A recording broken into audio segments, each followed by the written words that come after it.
Xəbər axşamını izləyirsiniz. Amerika Birləşmiş Ştatları vitse-prezidenti J.D. Vance Azərbaycana gəlir. Vitse-prezident əvvəlcə Prezident İlham Əliyevlə görüşəcək və indiyədək baş tutmuş telefon zəngləri və məktubların fonunda ABŞ-Azərbaycan dialoqu davam etdiriləcək. Səfər həm də ABŞ-nin Azərbaycana siyasi dəstəyini nümayiş etdirmək baxımından maraqlıdır. Əlaqələrin inkişafı və qarşılıqlı faydalı layihələrə töhfəsi ön plana çıxır. Bu səfərin ölkəmizə gətirəcəyi imkanları qiymətləndirəcəyik. Studiyada qonaqlarım, millət vəkili, Beynəlxalq Münasibətlərin Təhlili Mərkəzinin İdarə Heyətinin üzvü Gülşən Paşayeva və Milli Məclisin İqtisadi Siyasət, Sənaye və Sahibkarlıq Komitəsinin üzvü Professor Əlibala Məhərrəmzadədir. Xoş gəlmişsiniz studiyamıza. Təşəkkür edirəm. Təşəkkür edirəm. Gülşən xanım, istəyirəm əvvəlcə sizdən başlayaq və mühüm bir hadisə J.D. Vance Azərbaycana gələcək. Cənubi Qafqaza artıq səfəri başlayıb. Biz də birinci saatda bu barədə xəbər verdik. Siz bu səfəri necə qiymətləndirirsiniz? Bu iki ölkə üçün nə deməkdir? Təşəkkür edirəm suala görə. Əgər yadınızdadırsa, məhz bu səfər haqqında ilk məlumatı vaxtilə ABŞ prezidenti cənab Trump hələ dekabrın 24-də vermişdi ki, məhz yadınızdadırsa o dövrdə mənə elə gəlir ki, artıq bir sıra vacib görüşlər belə götürəndə cənab Trump və eyni zamanda Azərbaycan və Ermənistan liderləri ilə artıq həyata keçirilmişdi. Burada biz kiçik bir haşiyə çıxaraq ən azı yəqin ki, bu görüşlərin məhz 8 avqust 2025-ci ildə Vaşinqtondan başlamasını biz gərək birinci növbədə buna diqqət çəkək. Çünki məhz o görüş elə bir ki, həm Ermənistan-Azərbaycan normallaşma prosesində yeni bir dönüş nöqtəsi kimi qiymətləndirilməlidir. Və cənab Trumpın da burada olduqca böyük rolu var və bu önəmi biz həmişə yəqin ki, hər iki dövlət və hər iki xalq da bunu yüksək qiymətləndirəcək tarixən. Çünki bu mənada düzdür, biz hər iki tərəf, həm Azərbaycan, həm Ermənistan sülhə doğru irəliləyirdik və belə baxanda sülh sazişinin artıq mətni də təsdiqlənmişdi, yadınızdadırsa 25-ci ilin martında və Abu-Dabidə də artıq liderlər səviyyəsində iyunun 10-da görüş də keçirilmişdi. Ancaq məhz avqustun 8-indəki məhz ABŞ-da keçirilən o görüş və son 6 ay ərzində bu iki ölkə arasında davam edən böyük irəliləyişlər onu göstərir ki, məhz cənab Trumpın burada rolu danılmazdır və ABŞ-ın bu mənada doğrudan da Cənubi Qafqaza yeni bir baxışı artıq gündəmə gəlməkdədir və cənab Vance'in də Azərbaycana və Ermənistana səfərlərini biz bu kontekstdə qiymətləndirməliyik. Çünki son 6 ay ərzində əgər biz fikir versək, siyasi baxımdan həm liderlər səviyyəsində, həm Ermənistan, həm də Azərbaycan və ABŞ lideri arasında ən azı davamlı olaraq bir neçə görüşlər təşkil edilib. Və burada ilk olaraq əlbəttə ki, biz qeyd etməliyik ki, yadınızdadırsa, cənab Trumpın çox böyük ümumiyyətlə münaqişələrin həllində rol olduğuna görə və Yaxın Şərqdə sülhü əldə etmək və Qazada sülhü əldə etmək baxımından Yaxın Şərq sammitinin hələ Şarm-el-Şeyxdə keçirilməsi dövründə, oktyabrda, o həm cənab Əliyevlə, həm də Paşinyanla o dövrdə görüşmüşdü. Yəni, belə götürəndə bu görüşlər davamlı şəkildə gedirdi ABŞ prezidenti və hər iki lider arasında. Eyni zamanda biz bu yaxında yanvarın 22-sində də yadınızdadırsa sülh deməli şurası ilə əlaqədar o mərasim ki, təşkil edildi Davosda. Bəs həmin deməli mərasimdən sonra da cənab prezident və ABŞ prezidenti görüşmüşlər və yenə də bu iki tərəfli münasibətlərin inkişaf etdirilməsində də bir sıra məsələləri mənə elə gəlir ki, müzakirə etmişlər. Ona görə həmin o görüşlərdən sonra belə elə gəlir bu konkret cənab Vance'in regiona səfəri və biz onu sabah gözləyirik Bakıda. Mənə elə gəlir ki, yeni imkanların əldə edilməsinə artıq bir tərəfdən bu imkanları yaradır. Diqqət çəkən məsələlərdən də biri təbii ki, açıqlama da verilmişdi ki, səfərin məqsədi həm də TRIP layihəsi, çünki Zəngəzur dəhlizinin aid olduğu TRIP layihəsi məsələsidir və bunun da təbii ki, biz artıq uzun bir müddətdir ki, danışırıq bu barədə. Bunun iqtisadi əhəmiyyətindən də danışırıq və Əlibala müəllim, siz necə düşünürsünüz? Bu layihənin artıq reallaşması üçün son olaraq nə hansı etaplar qalıb, nə gözlənilir? Yəni, son etap Ermənistanda baş verəcək siyasi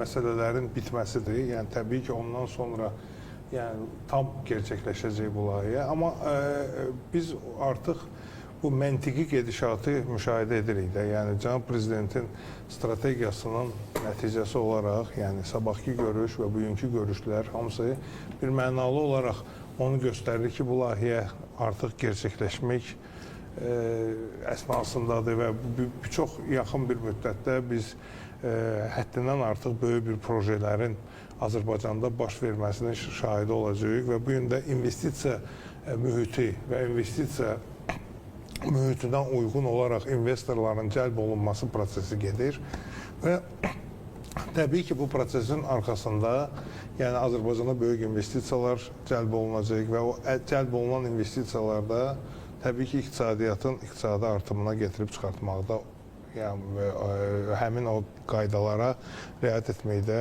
xidmət edəcək. Amma burada bir məqsəd var ki, yəni bizim gözləntilərimiz yəni həmin o trip layihəsindən yəni kifayət qədər, nə qədər çoxdursa, o qədər də Amerikanın da gözləntiləri var. O qədər də dünyanın gözləntiləri var. Yəni bu bir mənalı olaraq tək Azərbaycana lazım olan bir layihə deyil. Yəni bu kommunikasiyalar, bu logistik hub'ın özü və logistikanın yeni bir mürəkkəb logistikanın açılması və o açılandan sonra həmin o logistik xəttlərin dondurulmuş deyərdik ki, xəttlərin, illərlə dondurulmuş xəttlərin və yaxud dondurulmuş yox, yəni yeni yaradılan bir dəyərin açılmasını müşahidə edəcək və bu dünya üçün də çox kifayət qədər ciddi bir artım, iqtisadi artıma getirə biləcək bir layihə olacaq.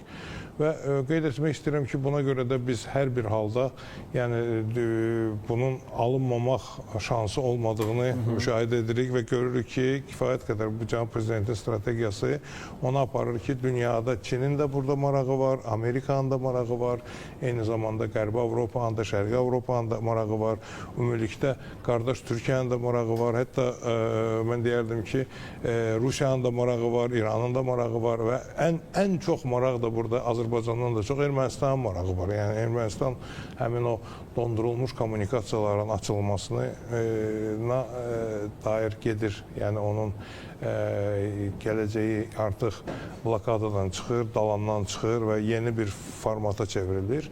Və təbii ki, bu hər bir mövqedə maraqlı olan bir projenin alınmaması ehtimalı sıfıra bərabərdir. Və bugün mühüm bir yenə xəbər, Prezident İlham Əliyev ABŞ Ticarət Palatasının nümayəndə heyətini qəbul elədi və kifayət qədər geniş bir heyət idi və burada bir əvvəlcə istərdim ki, həmin oradan gələn bir açıqlamalar var, hansı ki, həmin görüşdə dövlət başçısının səsləndirdiyi fikirlər var. Bir neçəsini mən həm izləyicilərin, həm də sizin diqqətinizə çatdırım, sonra söhbətimizi davam edəcəyik. Yeni gələn açıqlamalardır. Dövlət başçısı bildirib ki, Azərbaycan heç vaxt toqquşma yeri olmayacaq, əməkdaşlıq məkanı olacaq. Dövlət başçısı Azərbaycanda yaradılmış əlverişli investisiya mühitindən bəhs edib, ölkəsinin Avropanın enerji təhlükəsizliyində oynadığı roldan danışıb və bundan başqa bir çox ölkələrlə imzalanmış strateji sənədləri, sazişləri və bəyannamələri də xatırladıb və bundan başqa dövlət başçısı enerji təhlükəsizliyi ilə yanaşı həmin bu səfərin vitse-prezident J.D. Vance'in Azərbaycana səfəri ərəfəsində nümayəndə heyətinin gəlişinin olduqca əhəmiyyətli olduğunu bildirib. Biz hazırda iki tərəfli əlaqələrin çox ümidverici və fəal olan yeni mərhələsinə qədəm qoyuruq və əlbəttə ABŞ vitse-prezidentinin səfəri ərəfəsində sizin nümayəndə heyətinizin gəlişi də olduqca əhəmiyyətlidir. Çünki bizim təmaslarımızın bir hissəsi biznes, sərmayə, ticarət münasibətləri və strateji gündəliyimizin tərkib hissəsi olan bir sıra digər məsələlər üzərində cəmləşib deyə dövlət başçısı bildirib və həmin görüşdə iştirak edən şirkət rəhbərləri, daha doğrusu həmin şirkətlərlə də bağlı bir təsvirimiz də var. Rejissorumuzdan xahiş edəcəm, onu da ekranlara gətirsin və Əlibala müəllim, yəqin ki, siz də yaxından izləyirsiniz prosesi, necə dəyərləndirirsiniz? Çünki kifayət qədər böyük potensiala malik şirkətlərdir, nüfuza malik şirkətlərdir hər biri öz sahəsində və bu cür şirkətlərin Azərbaycana və dövlət başçısı başçısı ilə keçirdiyi görüşlər, Azərbaycanda olması və biznes icmasını Prezident İlham Əliyevi Vaşinqtona da dəvət edib bu arada.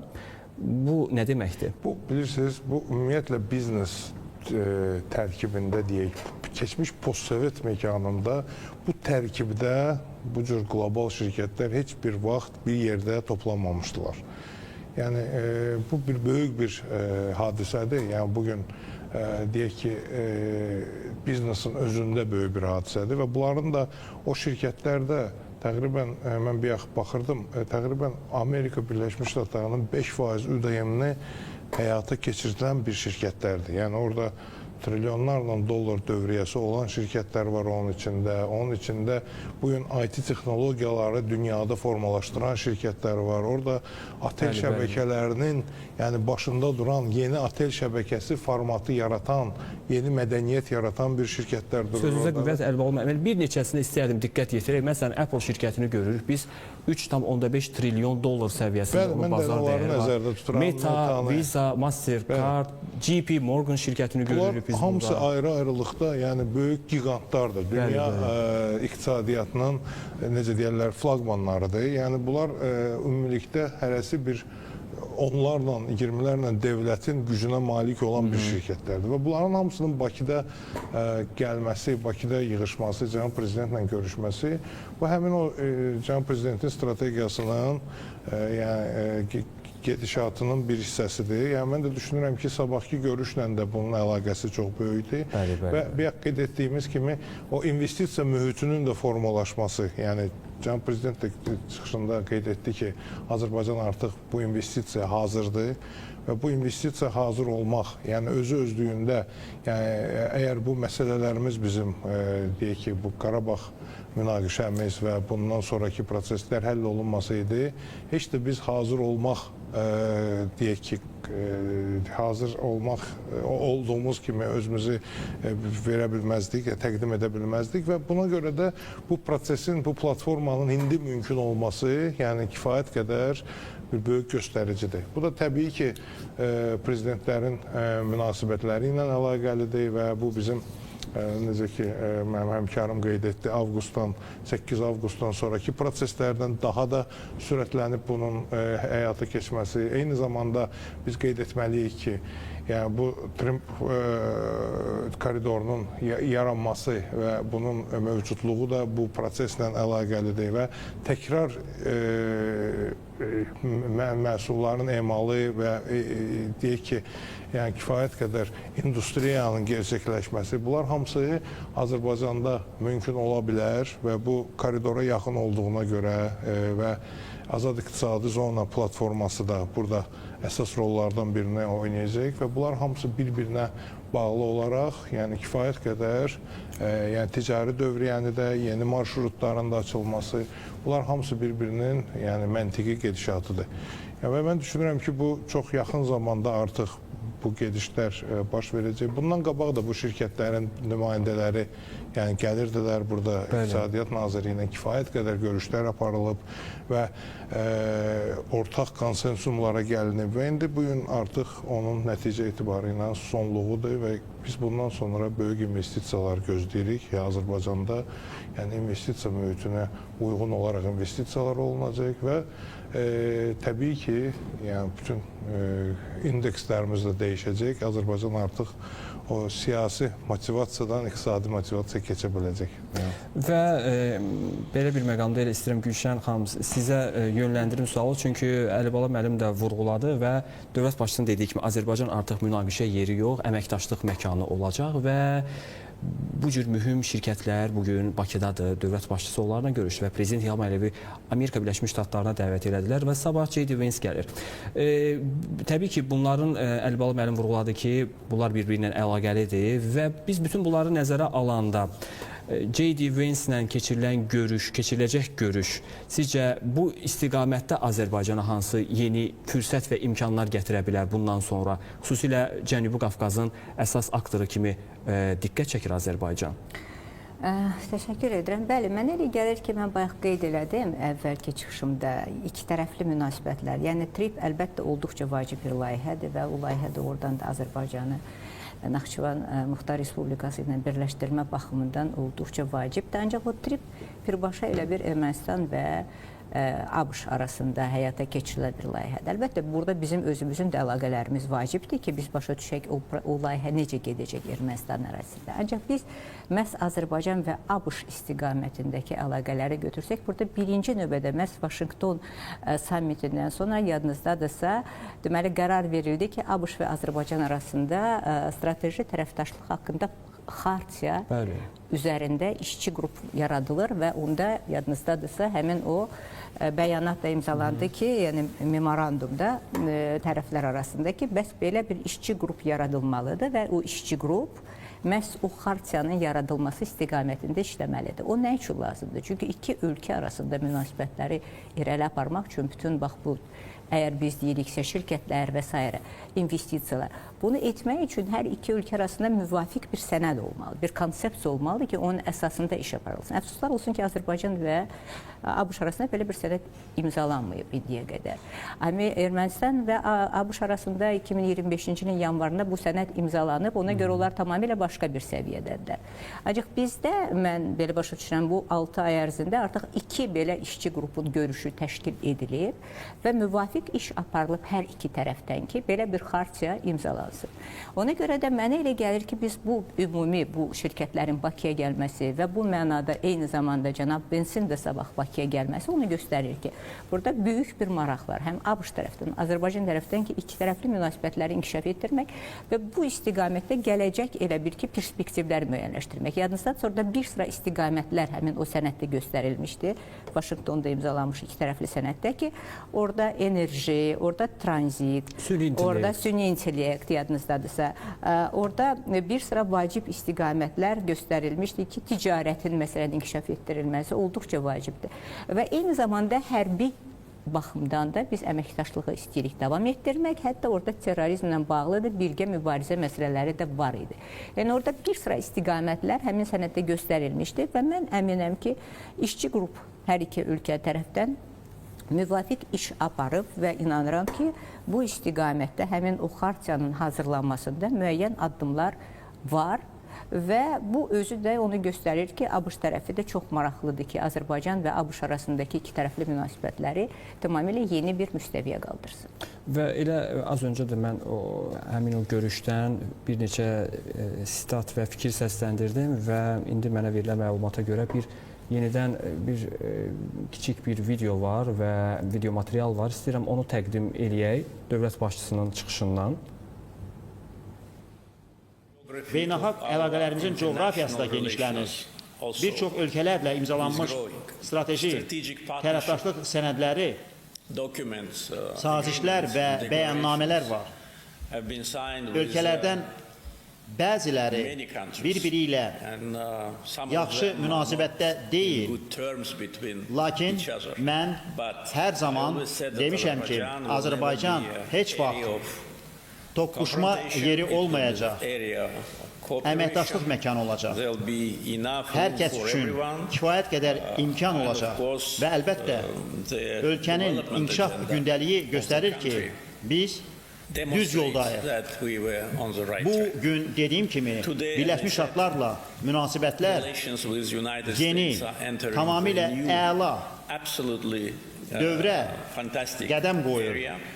Azərbaycan bir çox ölkənin enerji təhlükəsizliyində mühüm rol oynayır.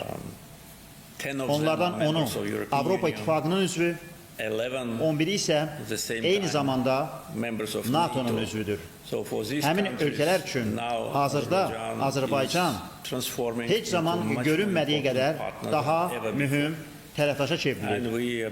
Biz bütün öhdəliklərimizi yerinə yetiririk və siyasi gündəliyi heç zaman biznes ilə qarışdırmırıq və bu bizim üçün qlobal enerji bazarında beynəlxalq fəaliyyətimizi genişləndirmək üçün yaxşı fürsətdir.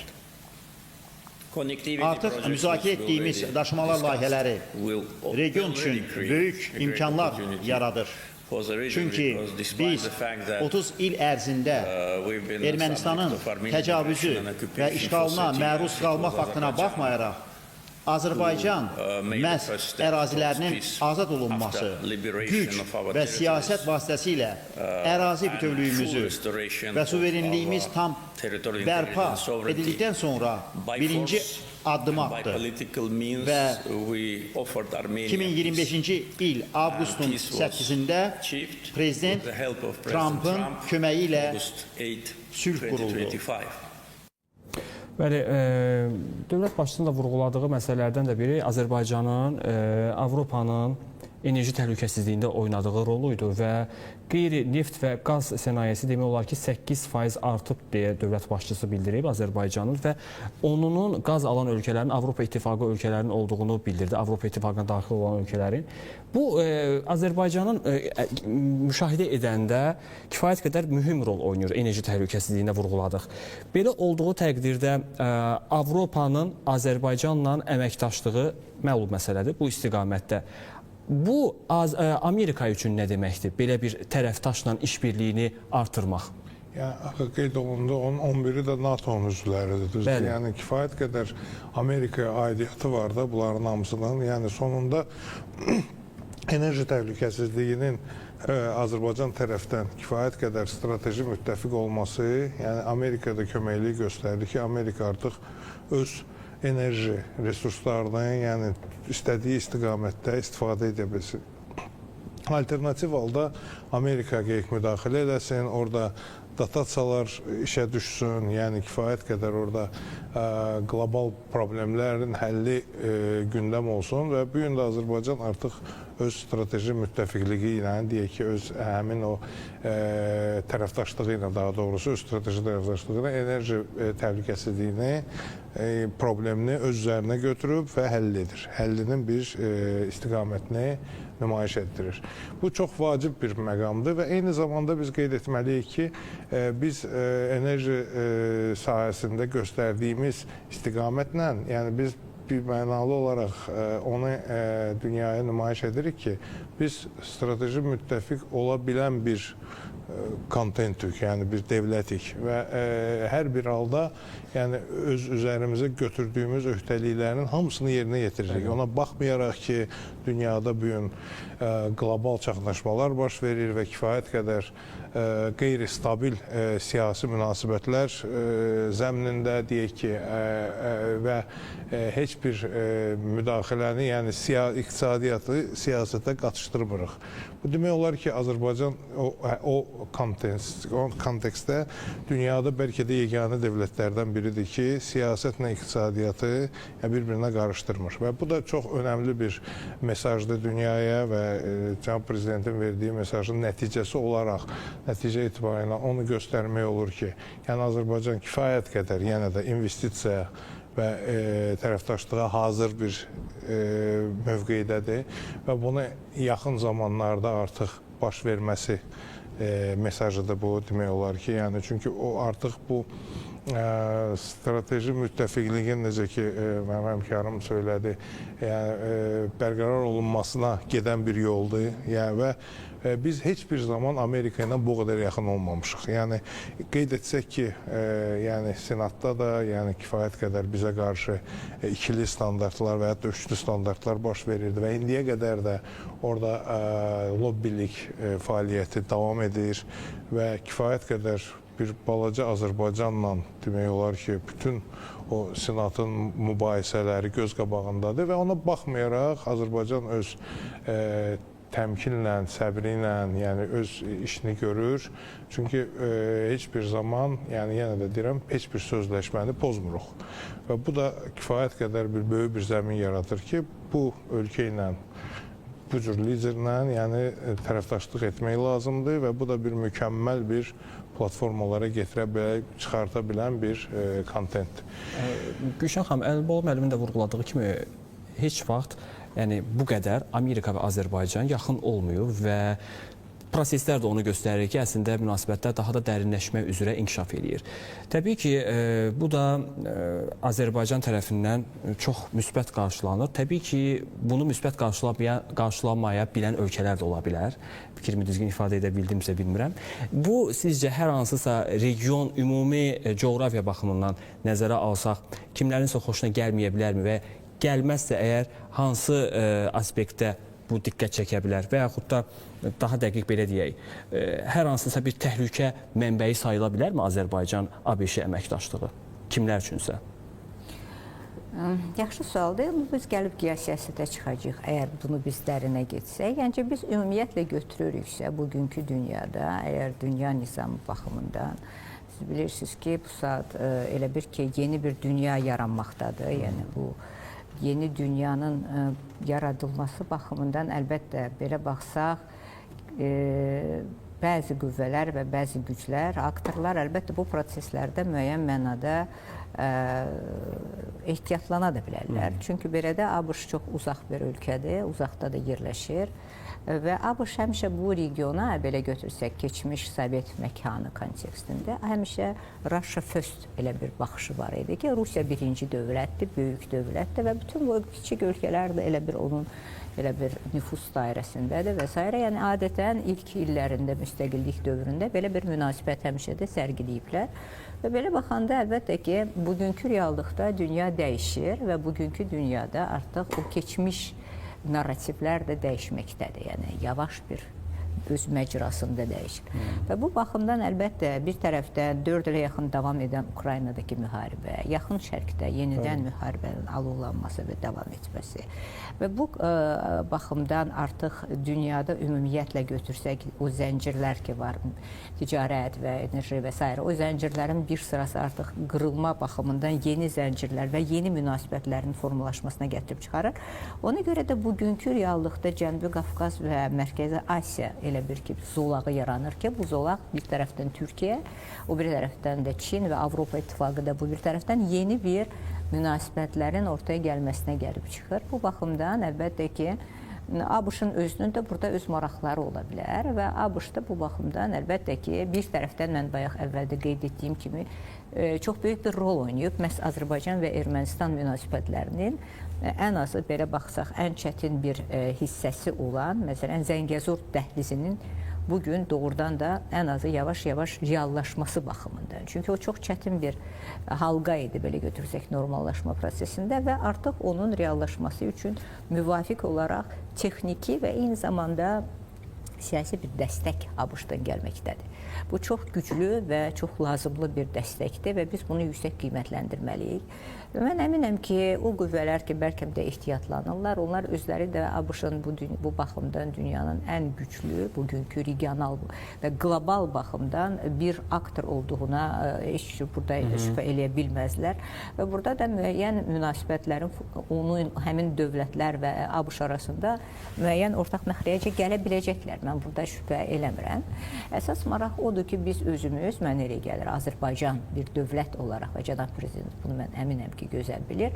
Burada həmin o biz özümüzün həmişə apardığımız balanslı siyasəti, çox vektorlu siyasəti bütün maraqlı tərəflərlə eləcə də davam etdirmək. Yəni o strateji bir avtonomiya, strateji bir muxtariyyət deyilən bir məfhum var siyasətdə ki, sən o özünün o müstəqilliyini qoruyub saxlayırsan. Sən müxtəlif dövlətlərlə, bayaq cənab prezident demişkən, əlbəttə strateji sənədlər imzalaya bilərsən, iki tərəfli münasibətlərini dərinləşdirə bilərsən, genişləndirə bilərsən. Ancaq eyni zamanda sən öz bir dövlət olaraq subyekt kimi özünü də birinci növbədə, öz milli maraqlarını da birinci növbədə qiymətləndirirsən və bu baxımdan bütün yerdə qalan aktorlarla o münasibətləri qurursan.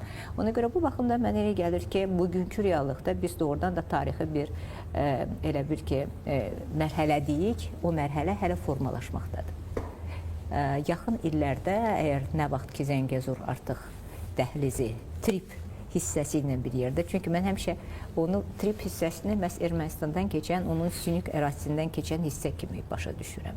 Trip ancaq o hissədir. Yəni ancaq ümumiyyətlə götürəndə Zəngəzur bütün Azərbaycandan keçərək həmin o kiçik hissə 44 kilometrliyi keçəndən sonra Naxçıvan Muxtar Respublikasına gəlib oradan Türkiyəyə gedəcək. Yəni bu böyük bir dəhlizdir və əgər biz logistika baxımından baxırıqsa, məhz o tripin, o layihənin yaranması ilə biz logistikada yeni bir arxitekturanın da gündəmə gəlməsini görürük. Yəni indiyə kimi, bəli, bu tamamilə yeni dəyərdir və indiyə kimi əlbəttə biz deməliyik ki, orta dəhliz fəaliyyət göstərirdi. Orada əlbəttə Bakı, Tbilisi və Qars dəmir yolunun olması onun fəaliyyətini aparmağa imkan verirdi. Ancaq məhz bu Zəngəzur dəhlizinin yavaş-yavaş gündəmə gəlməsi TRIP layihəsinin artıq burada işləməsi ilə, reallaşması ilə onu gətirib çıxardacaq ki, burada artıq bu elə bir ki, bölgədə tamamilə yeni münasibətlər formalaşmağa başlayacaq və bu da ümumiyyətlə mən əminəm ki, bütün maraqlı tərəflərin ortaq məxrəcə gəlməsinə kömək edəcək. Biz hələ bu sualımın bir də iqtisadi tərəfi var Əlibala müəllim. Təbii ki, kifayət qədər böyük bir potensialdan söhbət gedir Azərbaycan üçün və həmin Zəngəzur dəhlizi layihəsi. Dövlət başçısı da çıxışlarında hər dəfə bunu vurğulamışdı ki, əslində Zəngəzur dəhlizi təkcə yəni Azərbaycan və ondan Ermənistan üçün deyil. Bu əslində digər şimal-cənub dəhlizinin nəqliyyat dəhlizlərində marşrutlarının daha doğrusu həm şərq-qərb həm də onlara dəstək verəcək. Əslində bunu nəzərə alanda, çünki belə bir fikirlər də var idi ki, Zəngəzur dəhlizi işə düşərsə, digər dəhlizlərin yəni onlara ciddi təsir eləyəcək, onların fəaliyyətsizliyinə nəticələyəcək. Siz nə fikirləşirsiniz bu barədə? Bilirsiniz nə baş verəcək? Yəni birinci növbədə bu dəhlizə maraqlı Çindir. Yəni Çinin özünün yanaşmasıdır və Çinin bir hissəsində çox həddindən artıq 75%-ə qədər insanların yerləşməsi, o biri dəhlizə yaxın deyəndə Qazaxstana yaxın olan hissəsində yəni çox az 25%-ə yaxın əhalinin yerləşməsi, amma iqtisadi baxımdan təqribən 15-85-ə malik olan bir iqtisadi potensial var və istehsalat baxımından əksinə 10%-ın 90%-ə münasibətdə olan bir potensial var. Yəni o nə deməkdir? Çinin bütün istehsalatı yəni əks istiqamətdə formalaşıb və Çin çox maraqlıdır ki, Qazaxstan tərəfini daha inkişaf elətdirsin və o zonada kifayət qədər böyük investisiyaları var Çinin. Bilirsiniz, Qazaxstanın özünə də kifayət qədər böyük investisiyaları var və orada böyük bir deyək ki, investisiya mühiti olduğuna görə və o işlərin çox hissəsinin görüldüyünə görə Çinin çox marağındadır ki, istehsalatın əksəriyyət hissəsini təqribən planda belədir ki, 2050-ci iləcən tən yarısını keçirsin o istiqamətə. Və o istiqamətə keçirdəndə, yəni birinci növbədə o malların deyək ki, satılmasında maraqlı platforma logistikadır. Yəni logistika istiqaməti imkan verəcəksə, məsələn necə ki Panama kanalında, Suez kanalında biz müşahidə edirik ki, Suez kanalına görə hansı ölkələr necə inkişaf edir, logistik baxımdan necə koridorlar qurur, necə logistik qiymətlər formalaşdırır, hubları yaratır və yaxud Panama kanalında da eyni zamanda Trump'ın da ona münasibəti yadınızdadır sizin, həmin o logistik proqnozların və logistik qiymətlərin formalaşmasında biz iştirak edə bilmirik dediyinə qədər, yəni Panama kanalı ilə münasibəti vaxtı ilə yadınızdadır, o seçim dövründə o haqda çox danışırdı öz platformasında. Və bu gün də həmin o deyək ki, logistik platformaların biri də, bir yeni dəyəri də, necə ki həmkarım qeyd etdi, Azərbaycanda yaranır. Yəni Zəngəzur dəhlizi yaranır. Və təbii ki, bunun miqyası, indi bugün biz ona bir dəhliz kimi baxırıq, amma gələcək üçün biz ona emal prosesi kimi baxmalıyıq, Azərbaycandan keçən və İpək yolu konsepsiyasının bir hissəsi kimi baxmalıyıq. Biz ona eyni zamanda kifayət qədər böyük bir investisiya mühiti kimi baxmalıyıq və burada yeni iş yerlərinin yaradılması, yeni dəyərlərin yaradılması, yeni strategiyaların burada mövcudluğu, bunlar hamısı ayrı-ayrılıqda, yəni yeni dəyərlər formalaşdıran bir mühitin yaradılmasına aparan bir yoldur. Yəni biz artıq dünyanın ən əsas da bura texnologiyaların gəlişidir. Texnologiyaları hər yerə vermirlər ki, texnologiyaları Çin verir o istiqamətə ki, haradakı özü olur. Amerikada eyni zamanda, eyni qaydada həmin o formatda çalışır. Yəni texnologiya almaq tək pul vahidi olmaqla deyil, maliyyə resursunun olmaqla deyil. Yəni maliyyə resursun ola bilər, amma sənə texnologiyanı satmaya bilərlər və kifayət qədər də bunu biz görürük də son zamanlar. Yəni həmin Qarabağ məsələmizdə də görürdük və iqtisadi platformalar bu gün IT texnologiyaların formalaşmasında da görürük. Amma biz bunu açandan sonra bu texnologiyalar gələcək Azərbaycana. Azərbaycana bu texnologiyalar gələndən sonra Azərbaycanda bu texnologiyalar inkişaf edəcək və bu model, iqtisadi model burada qalxacaq və biz kifayət qədər böyük bir iqtisadi artımı müşahidə edəcəyik. Yəni bu çox böyük bir başlanğıcdır və təbii ki, bunların hamısının arxasında güclü iqtisadiyyat duracaq. Yəni bu çox önəmli bir faktorlarımızdan biridir. Əslində Amerika-Azərbaycan münasibətlərində xüsusilə 8 avqust xüsusi qeyd olunur və orada mühüm bir hadisədə bu 907-ci düzəlişin ləğvi məsələsi idi. Əslində bu Ağ Evdə Prezident İlham Əliyevin iştirakı ilə bu 907-ci düzəlişə rəmzi formada bir son qoyuldu, amma Konqresdə bunun təsdiqlənməsi, yəni rəsmən təsdiqlənməsi məsələsi var. Son məlumata görə aralıq seçkilərində bu qədər bu məsələ tam həll olunacaq. Bu ilə bağlı bir sujetimiz var. Mən əvvəlcə istəyirəm o sujeti izləyək, daha sonra sizinlə davam edəcəyik.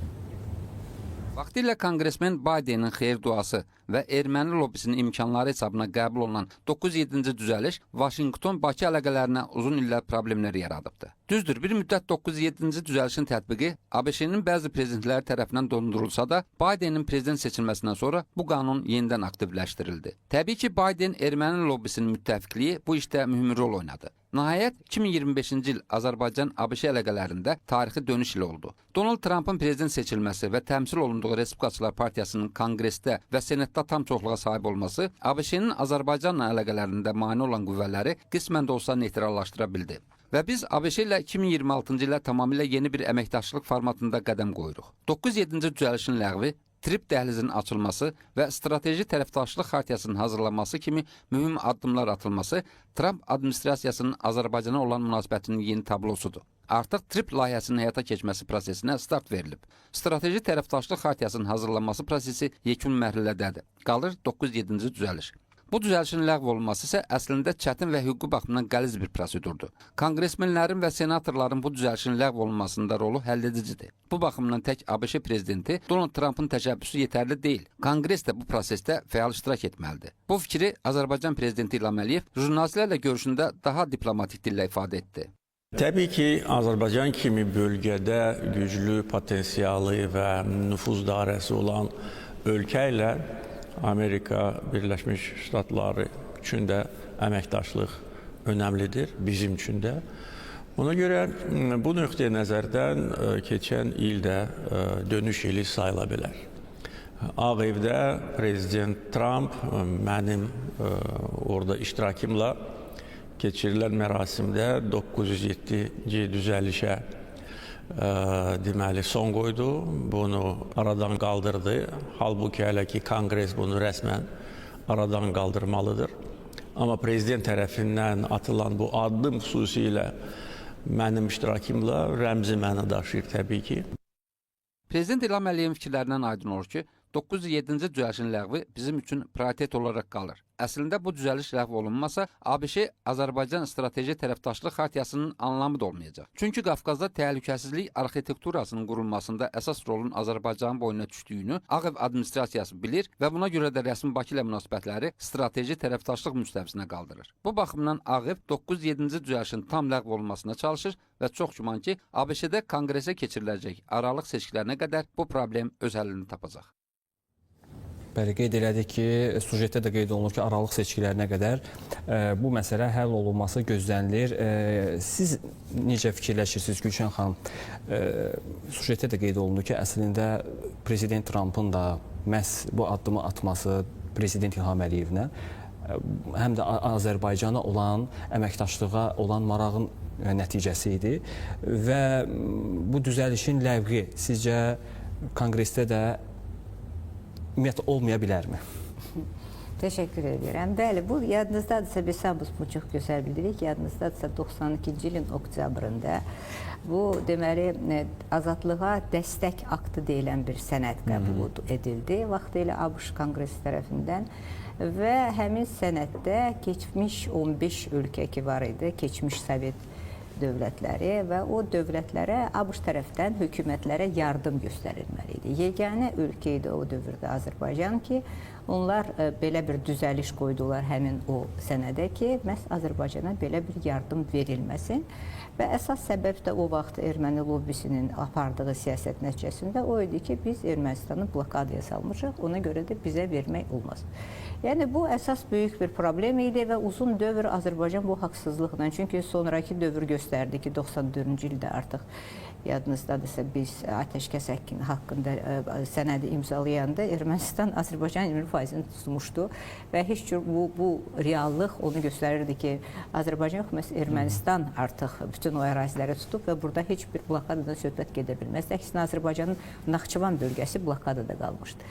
Yəni belə baxanda əlbəttə o dövrdə ola bilsin heç Amerikada heç dəqiq təsəvvürləri yox idi ki, Ermənistan harda yerləşir, Azərbaycanda və konqresmenlərin çoxunu bu məsələlər bəlkə də heç maraqlandırmırdı. Çünki onlar daha çox erməni lobbisinə arxalanaraq onların elə bir yaydıqları o həqiqətlərə inanırdılar. Və Azərbaycan haqqında belə tamamilə yalançı bir təsəvvür yaranır. Ancaq yadınızdadırsa 2001-ci ildə məhz terrorizmlə bağlı mübarizə başlayanda George Bush dövründə artıq Azərbaycan o vaxt ABŞ-ın yanında idi və biz o mübarizəni, o müharibəni dəstəkləyən bir dövlətlərdən biri olduğumuza görə 2002-ci ildən artıq məhz ABŞ prezidentinin belə bir hüququ var ki, Konqres qəbul etdiyi o sənədi ki, gəlir prezidentə, o onu imzalamır, dayandırır, elə bir dondurur həmin o sənədi.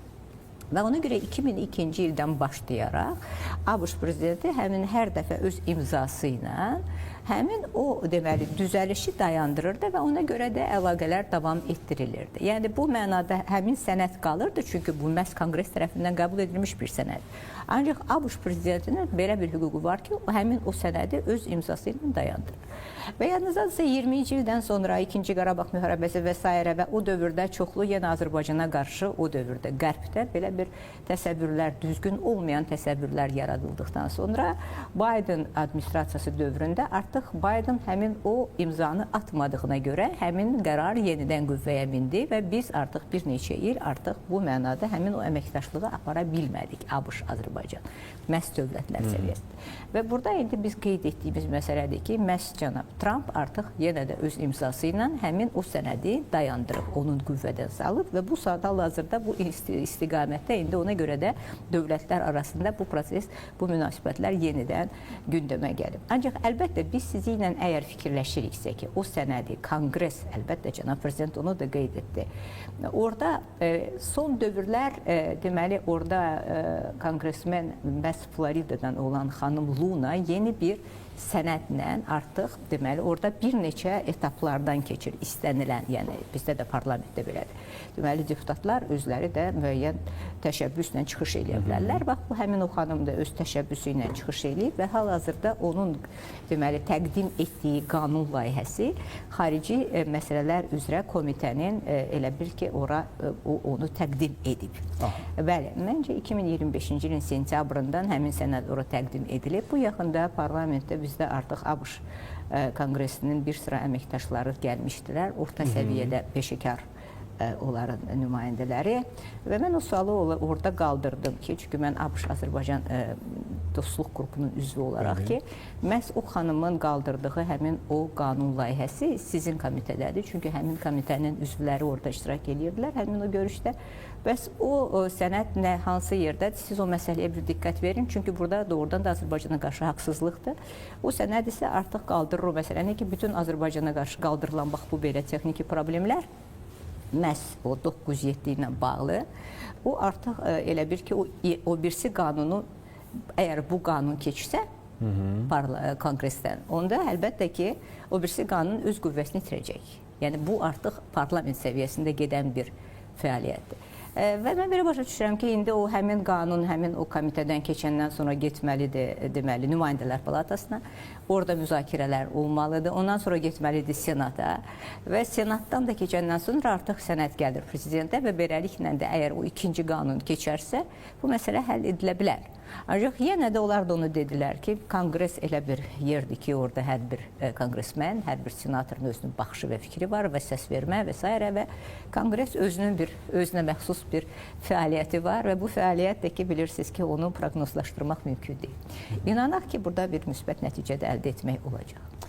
Biz də inanırıq ki, müsbət nəticə olacaq və ən azından gedişat bunu ümidləndirir və mən təşəkkür edirəm Gülşən xanım və Əli Bala müəllim, studiyamıza gəldiyiniz üçün, müzakirəyə qatıldığınız və dəyərli şərhiniz üçün çox sağ olun. Bəli, xəbər axşamında biz bugün Amerika Birləşmiş Ştatları vitse-prezidenti J.D. Vance'in Cənubi Qafqaza səfəri çərçivəsində Azərbaycana planlaşdırılan səfəri, bunun əhəmiyyəti nədir və bugün Amerika Birləşmiş Ştatları Ticarət Palatasının nümayəndələrinin Bakıda Prezident İlham Əliyevlə keçirdiyi görüş, müzakirə olunan mövzular, verilən açıqlamalar, Azərbaycan-Amerika Birləşmiş Ştatları əlaqələrinin gələcək perspektivləri ilə bağlı hansı perspektivlər var? Bunları dəyərləndiririk. Studiyada qonaqlarım millət vəkili, beynəlxalq münasibətlərin təhlili mərkəzinin idarə heyətinin üzvü Gülşən Paşayeva və millət vəkili, iqtisadçı professor Əli Bala Məhərrəmzadə idi. Xəbər axşamı bugünlük işini yekunlaşdırır. Sabah saat 20-də ən son xəbərlər və aktual mövzuların müzakirəsi ilə qarşınızda olacaq. Sizinlə mən idim Novruz Harun.